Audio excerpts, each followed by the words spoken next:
lang po ito kasi yung family ko ay nasa Father's house, nag-church sila ngayon. Way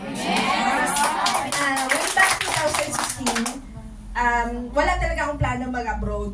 Kasi yung nakikita ko naman sa Pilipinas. And then, nagtututbrush ako, sabi ng nanay ko, "Anak, kasama ka daw sa tukhang." Ganon. Tapos, edi yun na. Sa madaling sabi, lumipad na lang ako ng abroad para mawala yung takot ng nanay ko. And then, magti-training na ako sa Manila. Pag napagod ng eroplano, yung kapitbahay namin na baril. At bago ako umalis ng papuntang Manila, bali nagkabaranggayan kami. Dinawagan ako ng kapitbahay namin na, "Ike's, si Pongpong binaril," gano'n. So sabi ko sa nanay ko, "Nay, huwag kang kabahan, wala akong kinalaman dyan." Kasi baka yun na nga. Tapos, nasa abroad na ako, nakabalik na ako. Tapos nung unang employer ko dito sa Hong Kong, nadamay naman sa bugbog. Hindi ko alam kung ano yung trabaho nila. Bali shortcut na lang ito kasi 3 minutes na lang tayo. Tapos, May 29, 2 p.m. dyan sa Central, nabugbog yung amo ko. So, ako, kasi hindi niya ako pinasweldo ng maayos. Almost 1 year ako nag-TS. Totoo po yan, almost 1 year ako nag-TS na halos partial lang yung pasweldo sa akin. Pero kinaya ko yun kasi maayos yung samahan namin ng amo ko. Nabugbog siya, sabi ko sa amo ko, "Ma'am, pag hindi mo pa ako pinasweldo, aalis na ako." And then, June 1, sa madaling sabi, lumayas ako. Kasi, sabi ng amo ko, 2 months ako na nawalang sweldo.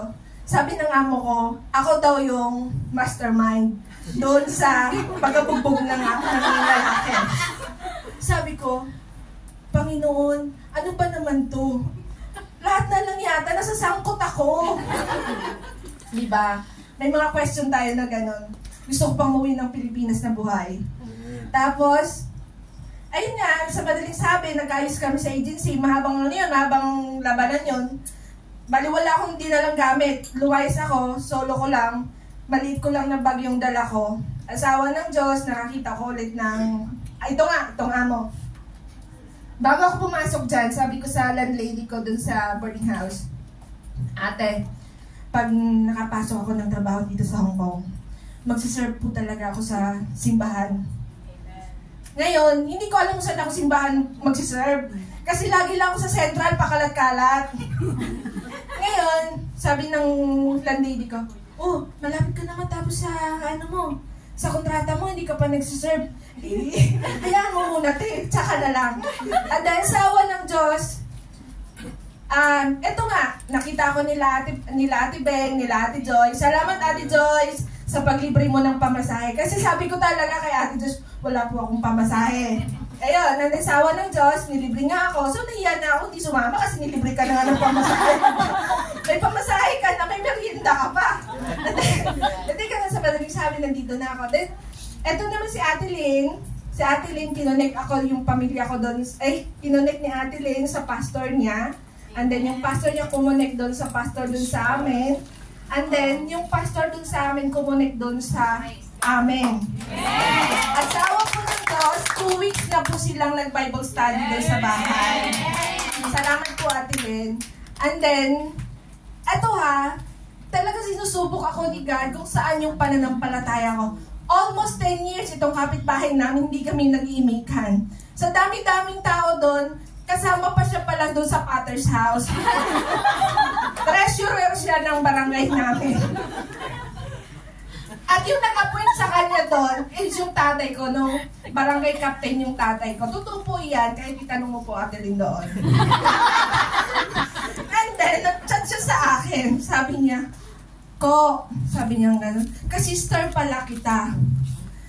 Of course, nasa na ako nasa church na tayo, di ba? Kilala na natin si God. Ano nga namang sagutin ko siya ng balabag? Malay ko ba sa'yo? Di ba? So, sabi ko, "Ay, oo na, praise God." Ganun. Sabi ko, "Magdasal na lang tayo na maging maayos, bla bla bla." Then, sabi niya sa akin, "Ko-attend ako sa inyo ng Bible study pag meron.